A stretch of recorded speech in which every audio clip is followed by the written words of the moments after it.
Story is developing this morning in the Bronx. A 1-year-old is dead and 3 other children are hospitalized after authorities believe they may have come in contact with opioids at a daycare. The investigation's still in its early stages, but overnight, crew members in hazmat suits were at that scene on Morris Avenue, and that's where we find Weekend Today New York's Tracy Strahan this morning.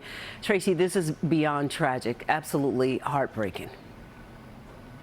Absolutely shocking as well, and that's why that squad car is still in front of Divino Nino Daycare Center where all of this went down.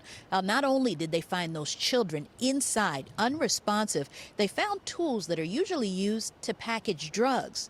Now take a look at what it looked like in this investigation. All of this happening here on Morris Avenue yesterday afternoon around 2:30.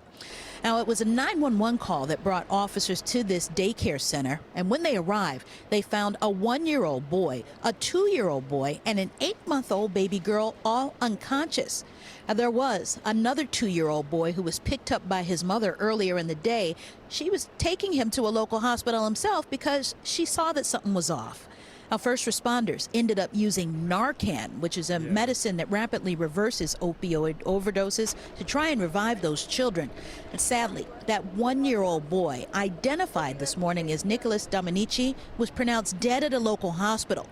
Now, there was a news conference on this early this morning, and authorities said a device was found inside of the daycare center that's usually used by drug dealers. We discovered a kilo press. This is an item that is commonly used by drug dealers when packaging large quantities of drugs. We don't know what happened in this case, and as the chief said, there is an active investigation. But what it tells us is that the overdose crisis affects all of us, which is why it's an all hands on deck public health moment.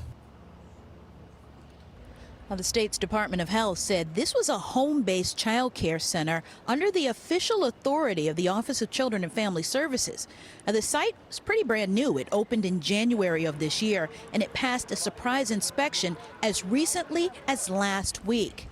Well, of those 3 remaining children who are hospitalized, that 2-year-old boy fighting for his life right now in critical condition. The others are expected to survive. And as you can imagine, as we bring you back live here, the owner of this daycare center currently being questioned by investigators.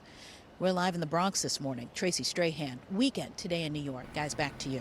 All right, Tracy, thank you.